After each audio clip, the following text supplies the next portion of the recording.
Bonjour à tous, donc aujourd'hui je vais vous parler du piégeage des rongeurs aquatiques. Donc rongeurs aquatiques, ce sont les ragondins, les rats musqués. Ce sont des animaux qui ont été importés en France pour leur fourrure et qui se sont retrouvés dans la nature, soit parce qu'ils se sont évadés ou simplement ont été relâchés par des éleveurs peu scrupuleux. Et donc ce sont des animaux qui se reproduisent à une vitesse faramineuse. Et donc les cours d'eau sont maintenant envahis. Donc le ragondin qui lui est originaire d'Amérique du Sud. Donc c'est un animal, le poids moyen est entre 5 et 9 kg. C'est un animal qui fait 2 à 3 portées par an, des portées de 5 à 7 petits. Il fait beaucoup de dégâts au niveau des cultures, hein, puisqu'il va manger le blé, l'orge, le maïs, etc. Il va également faire des dégâts sur berge, parce que le ragondin creuse des terriers qui peuvent atteindre entre 5 à 7 mètres, donc avec plusieurs entrées, donc ça fait énormément de dégâts.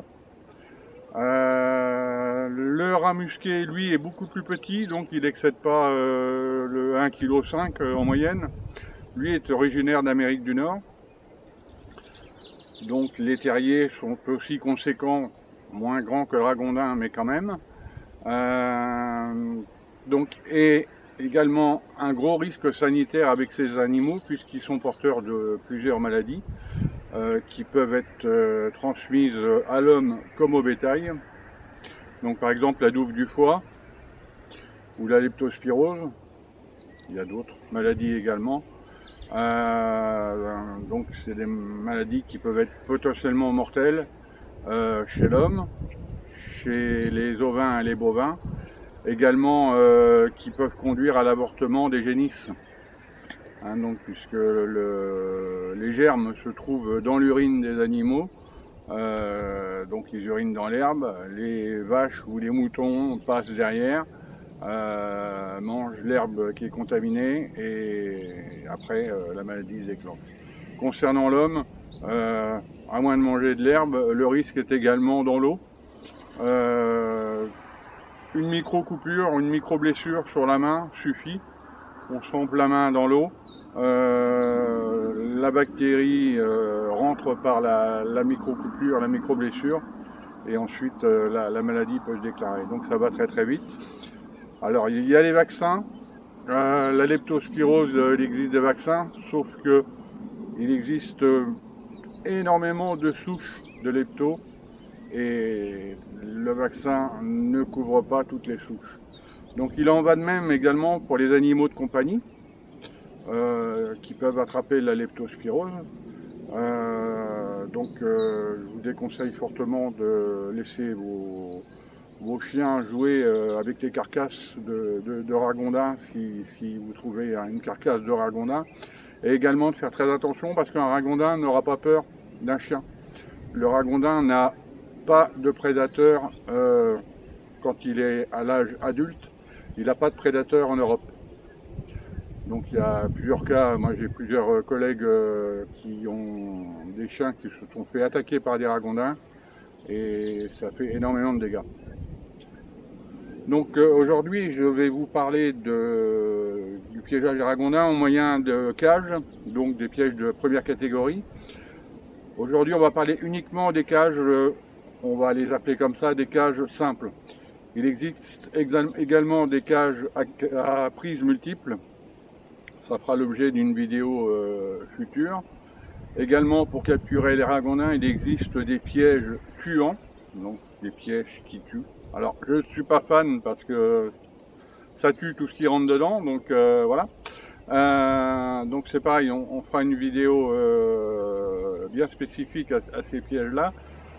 Notamment le piège cornibère, donc on appelle également piège en X, ou le C910, donc c'est la cage tueuse. Sachant que dans beaucoup de départements, et c'est mon cas, on ne peut pas les utiliser à moins de 200 mètres des cours d'eau en raison de la présence de la loutre d'Europe, qui revient, et c'est très bien, qui réapparaît. Donc on ne prend pas de risque et on n'utilise pas de cage tuant, de piège tuant, pardon. L'avantage des cages que je vais vous présenter, c'est que vous pouvez attraper n'importe quel animal. Si c'est un ragondin, c'est bien. Si c'est le chat du voisin ou de la belle-mère ou n'importe quoi, vous le relâchez. Il n'y a aucun dégât. L'animal n'est pas blessé. Il aura juste passé quelques heures inconfortables et puis c'est tout. Donc c'est l'avantage. Donc je vais vous présenter les cages et les différents modèles de fermeture et également ensuite comment installer une cage à ragondin qu'on appelle également quelquefois les boîtes à fauves. Donc il existe deux modèles de fermeture de cage, les trappes à guillotine et les trappes à portière. Donc avant toute chose, un piège à ragondin, la taille moyenne c'est 1 mètre de long sur 30 d'entrée, 30 de largeur, 30 de hauteur. Ça c'est la taille qu'on trouve habituellement. Il existe des pièges un petit peu plus petits sur ce modèle là qui font 80 de long et 25 au niveau de l'entrée. Ça marche aussi, hein. Ils sont juste un petit peu plus petits. Donc trappe à guillotine, pourquoi guillotine? Tout simplement, vous allez vite comprendre. Hop. Voilà. Le fonctionnement de la trappe, voilà. Ça vous rappelle quelque chose. Donc ensuite, les trappes à portière. Donc ce sont des trappes qui vont se refermer, à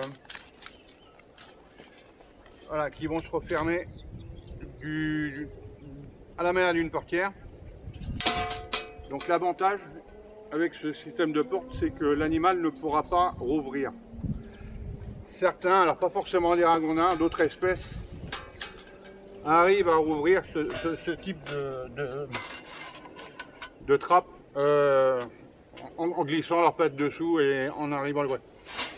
Il existe des systèmes, je vous ferai une vidéo également, hein, des systèmes anti-retour, de façon à ce qu'il n'y ait pas d'ouverture accidentelle. Donc pour l'installer, alors,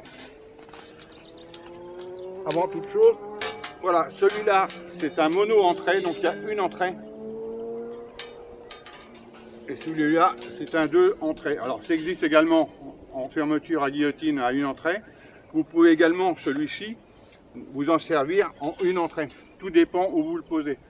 Si vous le posez à la sortie d'un étang, par exemple, vous avez bien la trace, la coulée des ragondins, c'est pas la peine de mettre les deux trappes. Donc, pour l'armer, c'est tout simple. Donc, quand vous avez deux trappes, vous en enlevez une. Vous levez l'autre, je vous ferai un gros plan après.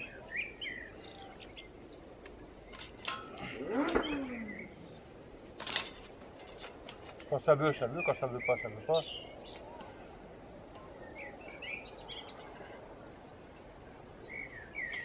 Voilà. Bon, il n'est pas droit, mais c'est pas grave. Et ensuite, on rajoute la deuxième trappe. Tout simplement, en y allant doucement, et voilà. Le but du jeu, c'est d'amener le ragondin à marcher sur la palette. Donc pour ça, on va mettre des appâts à l'extérieur pour le faire approcher de la cage, et dans la cage pour le faire aller sur la palette. Donc sur ce modèle-là, la palette, bien évidemment, comme c'est un 2 entrées, elle est dans le milieu. Sur ce modèle-là, comme sur le plus court, la palette est là.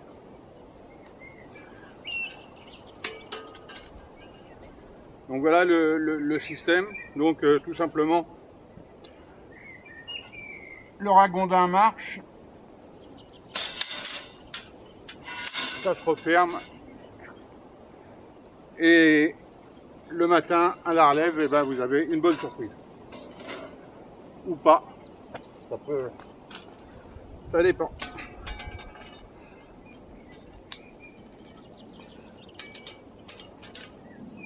Donc pour la pose des appâts, c'est pareil, je vous fais ça, on va dire de loin, et après je prendrai l'appareil avec moi pour vous faire un gros plan.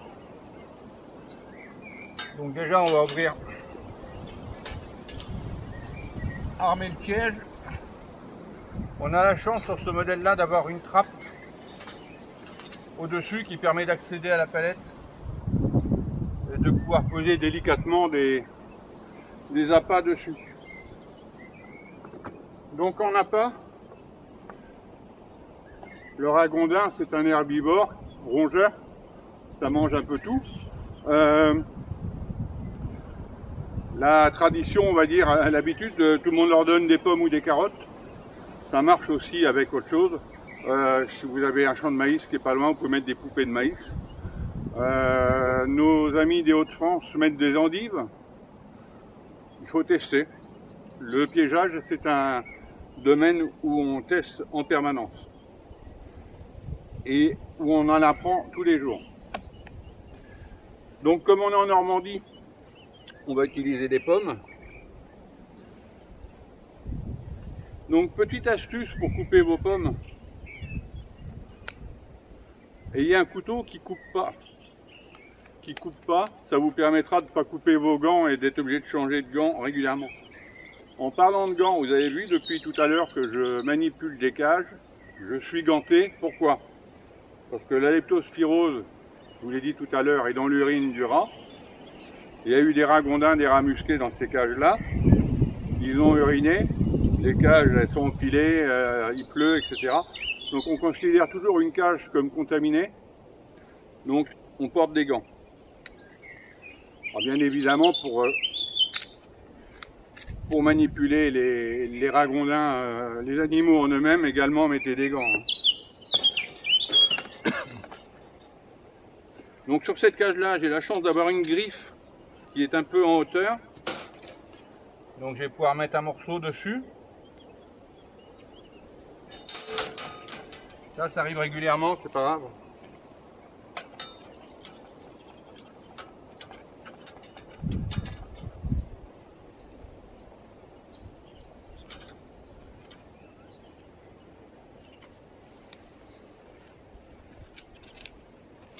Donc un morceau en arrière de la palette.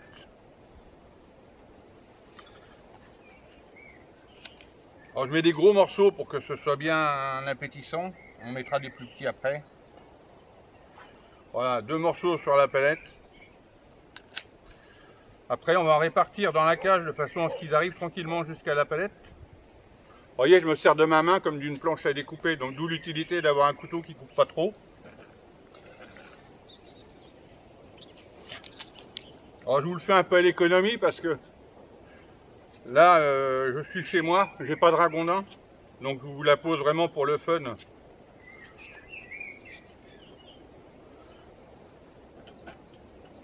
Hop.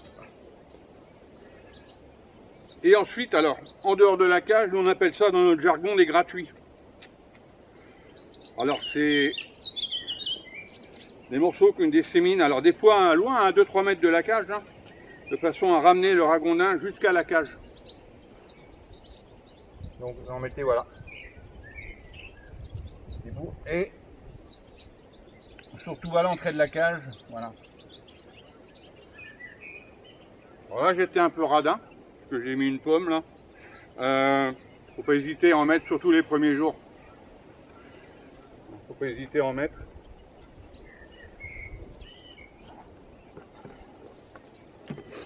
Ne pas oublier de refermer la petite trappe, que si vous capturez un petit gabarit, ça vous évitera de faire une prise, voilà. Voilà, donc il n'y a plus qu'à attendre. Le ragondin passera, mangera les petits morceaux de pommes. Petit à petit, s'approchera de la cage. mangera les morceaux jusqu'à aller sur la palette. Et là, place. Voilà, donc comme promis, le gros plan sur la cage avec les appâts. Donc la griffe en hauteur là avec un morceau assez important. Un morceau en arrière de la palette, deux sur la palette. Quelques-uns répartis tout au long de la cage. Et les gratuits. Ensuite, alors sur une distance que vous évaluerez vous. Je voulais juste vous parler de ce petite chose là, c'est un système anti-ouverture. Donc ce qui permet, quand la porte se referme, de pas pouvoir l'ouvrir, que la bestiole ne puisse pas l'ouvrir. Voilà, tout simplement. Alors une petite démonstration. Hop. Oui, donc le clapet anti-retour, hein, donc qui permet de bloquer la porte. Voilà. On ne peut pas l'ouvrir, sauf à le basculer. Voilà. Et il se remet. Voilà. Voilà une cage prête à fonctionner. Manque que les ragondins. Je vous reprends tout à l'heure pour vous parler de relâcher une prise accidentelle. C'est important aussi ça. Donc voilà pour la mise en place d'une cage avec les appâts. Si vous avez des questions, vous les mettez en commentaire, je vous répondrai. Surtout, n'oubliez pas de vous abonner à la chaîne, puisqu'il y aura d'autres vidéos qui suivront. Également, dans les coms, n'hésitez pas à me demander s'il y a un sujet particulier qui vous intéresse. Le petit pouce bleu sur la vidéo, bien évidemment. Pour finir, tout à l'heure, je vous disais que j'adore ce genre de piège parce qu'on peut capturer n'importe quoi, on peut le relâcher très facilement. Alors, le relâcher, c'est bien. Le relâcher en sécurité, c'est mieux. Ça m'est arrivé de prendre des mustélidés avec ce système-là.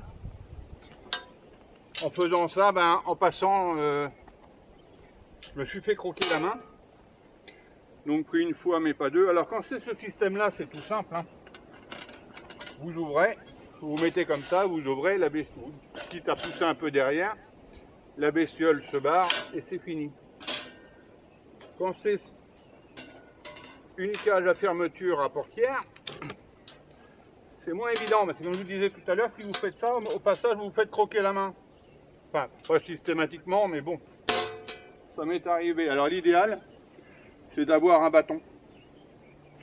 Hein, tout simplement d'avoir un bâton pour pouvoir pousser. Alors, soit vous avez un bâton toujours sur vous, si vous êtes à côté d'arbres, bon, il y a toujours moyen de récupérer un. Autrement, vous avez une possibilité, alors, en l'ayant dans votre sac, pour éviter toute confusion,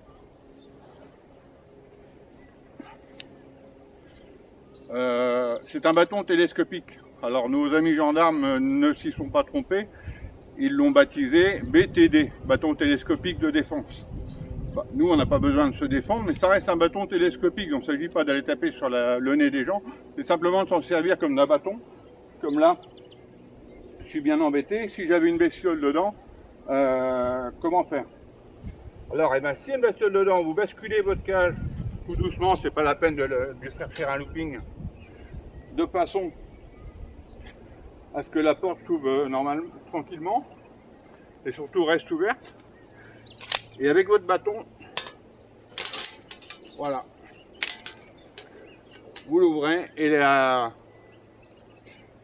bestiole sortira. La quitte voilà, comme ça, et puis ça, voilà. Je vous dis, moi ça m'est arrivé de me faire mordre la main, et depuis j'ai trouvé cette solution là, rangée dans mon sac, ça pose pas de problème, quoi. On porte bien une arme à feu alors. On transporte une arme à feu, pardon. Voilà, alors je me répète, hein, n'hésitez pas à poser des questions si vous en avez. Abonnez-vous à la chaîne de façon à ce que elle apparaisse en premier dans les recherches sur les ragondins, etc. Hein, et puis des questions, des envies de sujets abordés, vous mettez en com et je vous répondrai et je traiterai les sujets que vous voulez. Je vous souhaite une bonne journée, bonne fin de journée, ça dépend l'heure qu'il est, et je vous dis à très bientôt.